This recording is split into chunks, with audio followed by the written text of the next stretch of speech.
오늘 우리에게 주신 하나님의 말씀 사도행전 16장 19절에서 34절까지 말씀입니다.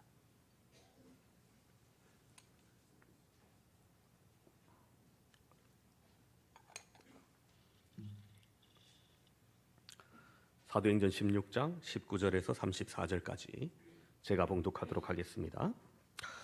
여종의 주인들은 자기 수익에 소망이 끊어진 것을 보고 바울과 실라를 붙잡아 장터로 관리들에게 끌어갔다가 상관들 앞에 데리고 가서 말하되, 이 사람들이 유대인인데 우리 성을 심히 요란하게 하여 로마 사람인 우리가 받지도 못하고 행하지도 못할 풍속을 전한다 하거늘, 무리가 일제히 일어나 고발하니 상관들이 옷을 찢어 벗기고 매로 치라 하여 많이 친 후에 옥에 가두고 간수에게 명하여 든든히 지키라 하니, 그가 이러한 명령을 받아 그들을 깊은 옥에 가두고 그 발을 착고에 든든히 채웠더니, 한밤중에 바울과 실라가 기도하고 하나님을 찬송하며 죄수들이 듣더라. 이에 갑자기 큰 지진이 나서 옥토가 움직이고 문이 곧 다 열리며 모든 사람의 매인 것이 다 벗어진지라. 간수가 자다가 깨어 옥문들이 열린 것을 보고 죄수들이 도망한 줄 생각하고 칼을 빼어 자결하려 하거늘, 바울이 크게 소리질러 이르되, 내 몸을 상하지 말라, 우리가 다 여기 있노라 하니, 간수가 등불을 달라 하며 뛰어들어가 무서워 떨며 바울과 실라 앞에 엎드리고 그들을 데리고 나가 이르되, 선생들이여, 내가 어떻게 하여야 구원을 받으리까 하거늘, 이르되 주 예수를 믿으라, 그리하면 너와 내 집이 구원을 받으리라 하고 주의 말씀을 그 사람과 그 집에 있는 모든 사람에게 전하더라. 그 밤 그 시각에 간수가 그들을 데려다가 그 맞은 자리를 씻어주고 자기와 그 온 가족이 다 세례를 받은 후 그들을 데리고 자기 집에 올라가서 음식을 차려주고 그와 온 집안이 하나님을 믿음으로 크게 기뻐하니라. 아멘. 네, 오늘은 교회력으로 종료주일이자 우리 교회로선 창립기념주일입니다. 예수님께서 십자가를 지시기 전 마지막 예루살렘 입성에 백성들이 종려나무 가지를 들고 흔들고 환영하며 찬송하였습니다. 그것은 이 땅의 왕으로 오신 메시아의 모습을 보이신 겁니다. 세상의 왕은 권위와 힘을 앞세우나 예수님은 겸손과 섬김으로 이 땅에 오신 것입니다. 세상의 왕은 백성 위에 군림하나 예수님은 백성을 살리러 이 땅에 오신 것입니다. 부활주일을 한 주 앞두고 우리는 이 기간 더욱 예수 그리스도를 깊이 생각하는 한 주간 되시기를 바랍니다. 또한 우리는 이 성남 땅에 교회를 세우시고 40년의 시간이 흐르도록 보호하시고 든든히 세우신 그 은혜를 기념하며 오늘 창립 감사 예배를 드립니다. 우리가 읽은 본문도 또 하나의 교회가 세워지는 장면입니다. 바로 빌립보 교회입니다. 빌립보 지역에서 어떤 일로 인해 교회가 세워졌는지 우리가 함께 살펴보면서 하나님의 뜻과 계획하심을 느끼며 은혜 받는 귀한 시간 되시기를 바랍니다. 빌립보 교회가 어떻게 시작되었을까요? 오늘 우리가 읽은 본문 앞에 16장 6절부터 빌립보 교회가 시작되는 이야기가 담겨 있습니다. 그 속엔 정말 드라마틱한 하나님의 계획하심이 있음을 볼 수 있습니다. 사도 바울은 원래 이 지역에 복음을 전할 계획이 없었습니다. 원래는 아시아, 즉 지금의 투르키의 지역으로 복음을 전할 계획을 가지고 있었습니다. 그러나 하나님께서 그를 인도하십니다. 사도행전 16장 6절 7절을 보면, 성령이 아시아에서 말씀을 전하지 못하게 하시거늘 그들이 부르기아와 갈라디아 땅으로 다녀가 무시아 앞에 이르러 비두니아로 가고자 했으되 예수의 영이 허락하지 아니하시는지라. 자, 어떻게 허락하지 아니하셨는지는 우리가 모르지만 사도 바울은 그것을 확실히 느낄 수 있었습니다. 그러고는 왜 허락하지 아니하실까 고민이 될 때 그 밤 환상을 보게 하십니다. 9절 10절에 밤에 환상이 바울에게 보이니 마게도냐 사람 하나가 서서 그에게 청하여 이르되 마게도냐로 건너와서 우리를 도우라 하거늘, 바울이 그 환상을 보았을 때 우리가 곧 마게도냐로 떠나기를 힘쓰니 이는 하나님이 저 사람들에게 복음을 전하라고 우리를 부르신 줄로 인정함이로라. 그렇습니다. 하나님은 강권적으로 역사하셔서 사도 바울의 선교 여행 진로를 돌리신 겁니다. 그리고 마게도냐 첫 지역 빌립보 성에 이릅니다. 아시아에서 유럽으로 복음이 전해지는 순간입니다. 며칠을 유하다가 바울은 안식일에 기도하러 나갔는데 강가에 모인 여인들을 만나게 됩니다. 그리고 그들에게 묻습니다. 저기 말 좀 물읍시다 하면서 얘기했겠죠. 저는 유대인인데 안식일에 기도하기 위해서 회당을 찾고 있습니다. 혹시 이 근처에 유대인들의 회당이 어디 있는지 알고 계십니까? 그런데 바울이 그 여인들을 보고 그냥 지나칠 수 없어 복음을 전합니다. 내가 믿는 하나님은 내게 이러한 놀라운 일을 행하셨고 나는 그 하나님을 이렇게 섬겨왔다고 복음을 전하는 중에 한 여인이 마음을 열게 됩니다. 10절을 보시면 두아디라시에 있는 자색 옷감 장사로서 하나님을 섬기는 루디아라 하는 한 여자가 말을 듣고 있을 때 주께서 그 마음을 열어 바울의 말을 따르게 하신지라. 그렇습니다. 그 사람의 이름은 자색 옷감 장사 루디아라고 기록하고 있습니다. 여인의 인권이 매우 제한되어 있던 시대에 여인의 직업과 이름이 소개되었다는 것은 그만큼 영향력 있는 인물이라는 것입니다. 마게도니아 지역 빌립보의 첫 열매가 그렇게 열린 겁니다. 자색 옷감은 당시 일반 백성들의 옷이 아닙니다. 왕족과 같은 최고 지도층이 입는 고급 옷감입니다. 즉 부유층을 상대로 무역을 하는 대상인인 겁니다. 이 루디아는 이후에 자신의 저택을 교회로 장소로 제공하는 빌립보 교회의 귀한 역할을 감당하게 됩니다. 그렇게 첫 전도가 순탄하게 진행되다가 전혀 다른 사건을 만나게 됩니다. 자, 바울이 안식일날 뭐 하러 지금 나왔습니까? 기도하러 가는 곳을 찾는 중이었죠. 자, 가다가 또 다른 한 사람을 만납니다. 바로 귀신 들려서 귀신의 힘으로 점을 치는 여종입니다.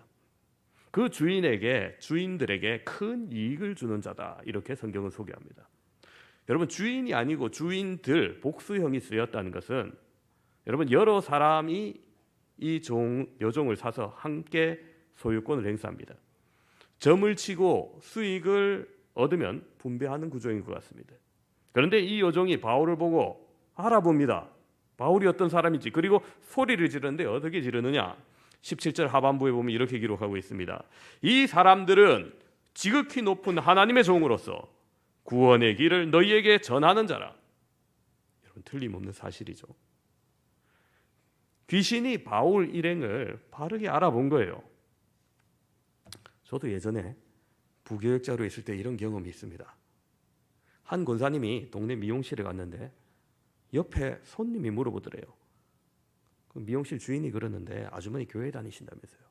그래서 권사님이 네 그래요, 교회 다닙니다. 그랬더니 자기를 좀 데려가랍니다. 다음 주에. 그리고는 아예 주일이 오기 전에 좀 목사님 모시고 자기 집에 먼저 와달라는 거예요. 그래서 제가 연락을 받고 그분 집에 가니까 집에 막 엉망이에요. 뭐 부적도 붙여 있고, 막 달마도도 있고, 막 예, 새끼 붙여 막 이런 우상도 있고 막. 근데 그분이 하신 말씀이 자기가 무병이 있다는 거예요.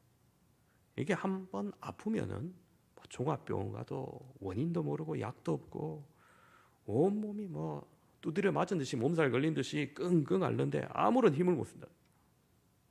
그러다가 무당을 한번 찾아가서 굿을 하면 좀 낫는다는 거예요. 근데 여러분, 굿이 좀 돈이 많이 듭니까? 저도 궁금해서 물었어요. 얼마나 듭니까 그런 게? 하니까 적게는 500만 원, 많이 들면 1000만 원 막 이래 된다는 거예요. 근데 여러분, 굿을 한번 하면 그래도 한 두세 달 괜찮다가 다시 아프고 또 찾아가면 또 굿해라 하고, 뭐 이게 참 사람 잡는 일이라는 거예요. 그래서 웬만해서는 아플 때까지 참다가 남편 보기도 너무 민망하고 미안하고 그러다가 한번 무당을 찾아갔는데 무당도 딱했던지 이 아주머니 보고 이번에는 다른 처방을 내는 거예요. 이번에는 교회를 한번 찾아가 봐라 이런 거예요. 굿은 완전히 떠나가게 못하니까 기간이 지나고 나면은 다시 아프니까 완전히 없애려면 차라리 교회를 가시라고. 그래서 이분이 자주 가는 미용실에서 교회 누가 가냐고, 손님 중에 누가 가냐고 권사님을 찾은 거예요. 무당이 전도한 것과 다름없죠, 여러분. 그렇습니다. 여러분, 이분이 결국 신방을 받고 등록을 하고 교회 잘 다니고 이런 병이 없어졌어요. 여러분, 이처럼 빌립보에 점치는 여종에게 들린 귀신도 바울을 알아본 거예요. 지극히 높은 하나님의 종으로 구원의 길을 전하는 자라는 거죠. 근데 여러분, 아무리 이게 옳은 소리고 좋은 소리라도 큰 소리로 떠들고 하루 이틀도 아니고 여러 날 또랑 달아나 있는데 아주 시끄럽고 환장하겠습니다. 그래서 어떻게 하느냐? 18절에 이렇게 얘기합니다.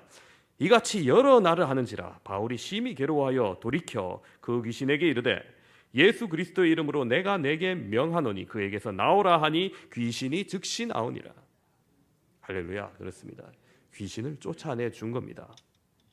이 여종은 이제 귀신의 지배를 받다가 자유하게 된 겁니다. 개인적으로 얼마나 놀라운 은혜입니까?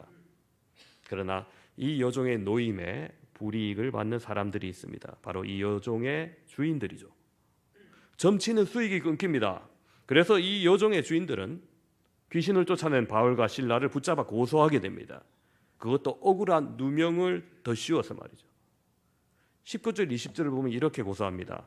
이 사람들이 유대인인데 우리 성을 심히 요란하게 하여 로마 사람인 우리가 받지도 못하고 행하지도 못할 풍속을 전한다 하거늘. 여러분, 자기 수익이 없어진 것은 맞는데 전혀 엉뚱한 제목을 붙이고 있죠. 그런데 이것을 해명할 책임은 고소인이 아닌 피고소인에게 있습니다.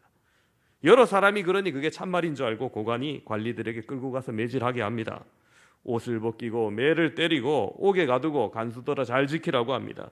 지하의 깊은 감옥에 가두고 발에는 도망가지 못하도록 착고를 든든히 채웁니다. 여러분, 바울과 실라가 왜 이런 고난을 당해야 합니까? 귀신 붙들린 불쌍한 영혼 구원해 줬을 뿐인데 차디찬 감옥 바닥에 어둠이 내리고 발에 차고 있는 착고로 인해 발목은 더욱더 시렸을 겁니다. 통증을 주었을 겁니다. 관리들에게 맞은 부분이 멍이 들고 벗겨진 데가 쓰라려 왔을 겁니다. 그런데 그 밤에 바울과 실라는 신세 한탄을 하지 않습니다. 억울하다고 울지도 않습니다. 그럼 무엇을 하느냐? 25절에 한밤중에 바울과 실라가 기도하고 하나님을 찬송하며 죄수들이 듣더라. 네, 그렇습니다. 감옥에서 기도하고 찬송합니다. 여러분, 감옥이 무슨 방언시설이 좋은 데도 아니고 기도하고 찬송하면요 다 들립니다. 옆방도 맞은편도. 죄수들 지키는 간수들도 안 듣고 싶어도 들릴 수밖에 없죠. 혹 옆방에 힘 좀 쓰는 사람들이 이렇게 위협을 줬을지도 모릅니다. 그거 참 시끄럽네. 조용히 안 하냐면서. 그러나 기도하고 찬송하는 걸 그치지 아니합니다. 간수들도 별난 풍속으로 전한다고 들어왔더니 이상한 사람들이 왔구나 하고 그렇게 생각하고 말았을 겁니다. 그렇게 한밤중의 시간에 놀라운 일이 일어납니다. 26절에 이에 갑자기 큰 지진이 나서 옥토가 움직이고 문이 곧 다 열리며 모든 사람의 메인 것이 다 벗어진지라. 간수가 자다가 지진 소리에 소란에 놀라서 일어나서 감옥이 무사한지 보러 왔더니 이거 문이 다 달려 있어요. 메인 것들이 다 풀려 있습니다. 간수는 죄수가 도망간 줄 알걸로 칼로 빼어 차결하려 합니다. 이때 로마법에 죄수가 도망하면 간수나 호송병이 책임지게 되어 있습니다. 그래서 자신이 죽거나 큰 벌을 받게 되었구나 생각을 하고 미리 자결하려는 순간에 바울이 크게 말립니다. 28절 보면은 바울이 크게 소리질러 이르되 내 몸을 상하지 말라. 우리가 다 여기 있노라. 간수가 깜짝 놀라 불을 비춰봅니다. 바울과 실라가 매임에서 풀려 자유롭게 나갈 수 있는데도 그들은 그곳에서 꼼짝하지 않고 그대로 있습니다. 문도 다 열려 있고 그냥 도망가면 됩니다. 억울한 누명까지 쓴 사람들이 무슨 시시비비를 가리려고 그렇게 남아 있겠습니까마는 그들은 당당히 하나님의 이끄심을 기다리며 남아 있습니다. 이 놀라운 장면을 본 간수는 바울과 실라 앞에 엎드리고 말합니다. 30절에 그들을 데리고 나가 이르되 선생들이여 내가 어떻게 하여야 구원을 받으리까 하거늘. 여러분, 간수가 고백하는 거예요. 지진이 있기 전에는 별 희한한 사람들 다 있네. 그렇게 생각했을지 모르지만 이런 기적이 일어나서 그들이 다 풀린 것도 신기한데 그럼에도 불구하고 도망가지 않고 당당히 자신의 죽음을 말리는 바울을 바라보면서 이들이 섬기는 신은 정말 존재하구나. 능력의 하나님이구나. 내가 잘못된 길을 걸어왔구나. 내가 참신이 있었음을 몰랐구나. 인정하게 되는 겁니다. 그래서 선생들이여 내가 어떻게 하여야 구원을 받겠습니까? 묻는 겁니다. 이 고백에 바울이 유명한 말을 남기죠. 31절에 이르되 주 예수를 믿으라.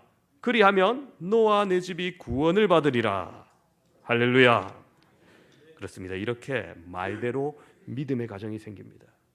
바울의 말대로 그와 그의 집안 사람들이 복음을 듣고 다 세례를 받게 됩니다.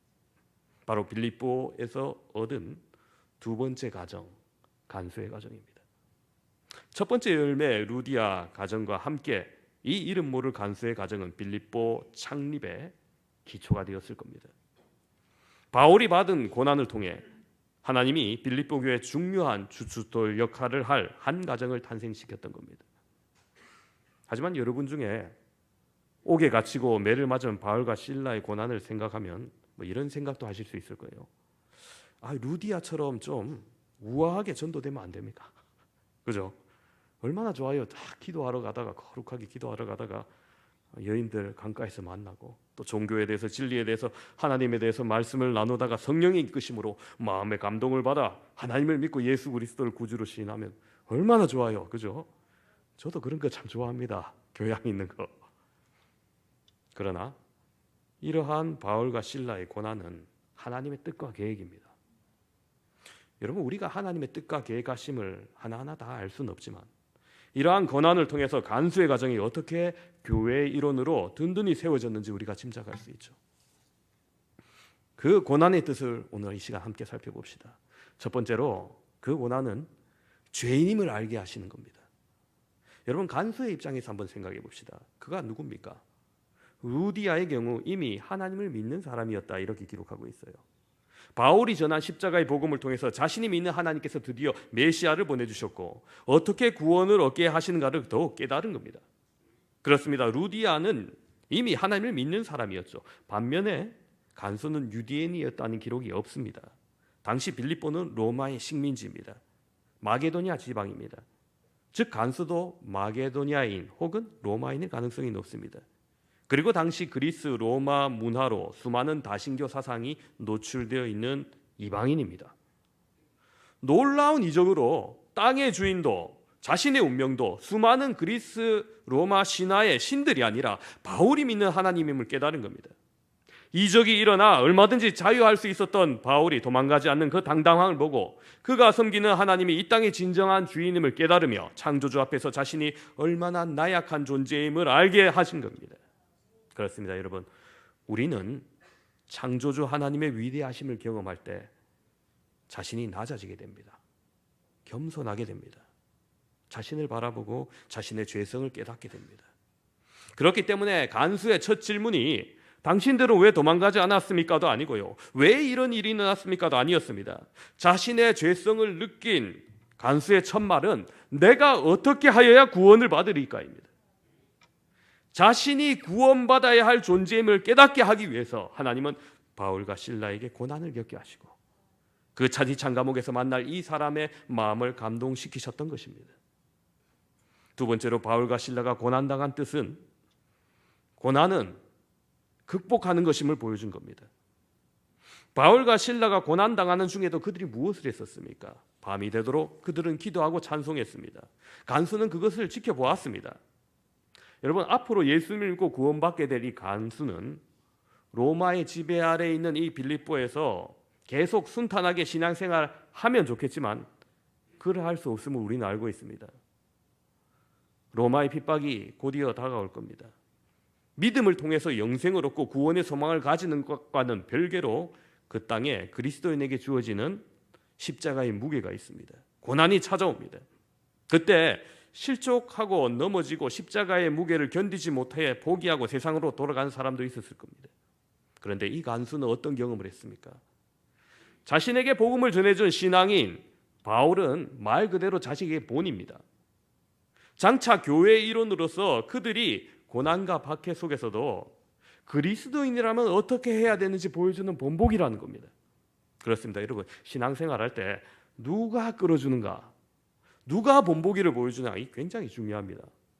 그래서 어떤 분이 전도했고 어떤 분이 이 세 가족을 도와주냐, 그 사람의 신앙의 지표가 되기도 합니다. 김해에 있는 세계로 교회 손현보 목사님께서 제가 전도사 때 얘기해 주신 것을 들었는데, 새벽 기도를 하는데 그 교회 권사님 한 분이 계속 새벽 기도를 안 나오더래요. 그래서 왜 권사식이나 되시는 분이 새벽 기도로 안 나오시냐고 물어보니까 그분이 하는 말이 새벽에 고추밭을 가야 된다는 거예요. 예, 여러분 고추가 태양이 있는 한낮에 물을 주면 안 된다고 하더라고요. 농사하시는 분들이. 그래서 해 뜨기 전에 일찍 고추밭에 가서 물도 주고 잡초도 뽑느라고 안 나온다는 겁니다. 손영보 목사님이 이 문제로 기도하다가 하나님의 음성을 듣습니다. 가서 다 뽑으라. 야, 이 답을 들으시고 혼자 이거 다 뽑기는 부담스러우니까 부목사님 한 분 데리고 가가지고 고추밭에 앞에 섰습니다. 아이고 많기도 하여라. 양복 입고 있는데 겉옷은 벗고 바지는 둥둥 걷었고 장갑 끼고 한 10개 뽑으니 뽑을 만한데 그 후에는 아주 막 죽겠더랍니다. 근데 기어이 다 뽑고 반나절 걸리도록 다 뽑고 땀을 많이 흘렸잖아요. 집에 돌아와서 샤워하고 쉬는데 전화가 옵니다. 그 권사님입니다. 전화기 소리로 울음소리가 납니다. 엉엉 울며 목사님 어떤 망할 놈이 우리 밭에 고추를 다 뽑아버렸습니다. 어떻게 해요? 그때 목사님 말합니다. 아이 권사님 그거 제가 한 거예요. 처음에 안 믿습니다. 목사님 그런 농담을 하지 말고 이런 어떻게 하냐고 하니까 아니 농담이 아니고 제가 가서 반나절 동안 열심히 뽑은 거라니까요. 이러니까 정색을 묻습니다. 아니 왜 그러셨어요? 어떻게 그러실 수가 있나요? 화를 내고 언성을 높입니다. 그때 목사님이 대답을 합니다. 권사님 죽어가는 영혼 위해서 그렇게 우셔본 적이 있냐고. 고추가 죽어가는데 그리 아프신 분이 전도 못해서 죽어가는 영혼들을 위해서 새벽에 그리 나와서 서럽게 울어보며 기도했냐고. 그러자 깨달음이 옵니다. 자신이 무엇을 위해서 열심히 살아야 되는지 알게 됩니다. 목사님 제가 잘못했습니다. 내일부터 새벽기도 나가겠습니다 하고 새벽기도 나오게 된 거예요. 그런데 한 분 더 데리고 나오세요. 목사님 보니까 등록한 지 한 달밖에 안 된 옆집 분이에요. 그래서 목사님이 아이고 새 가족이 어떻게 새벽기도를 나오게 되셨습니까? 물으니까 이분이 하는 말이 자기도 고추 농사를 한대요. 고추 꼴피가가 나온 거예요. 여러분 이 권사님이 새 가족에게 기도 안 하면 어떻게 되는지 본을 보이신 겁니다. 여러분 그렇습니다. 여러분 신앙생활은 결국 앞서간 사람을 보게 돼 있어요. 바울과 실라가 받았던 고난의 모습 그리고 그 고난을 극복하는 모습을 통해 간수와 그의 가족들은 앞으로 믿음의 고난이 다가올 때마다 그 모습을 생각하고 따라갔을 겁니다. 하나님께서 유럽 선교의 첫 열매 빌립보 교회가 든든히 서가시도록 그렇게 배려하신 겁니다. 세 번째 바울과 실라의 고난받은 뜻은 한 사람의 너무나 소중함을 알게 하시는 겁니다. 여러분 오늘 예배 마치고 집에 길을 가다가 5만 원짜리가 떨어져 있어. 안 주실 분 있습니까? 다 주어야지 그죠?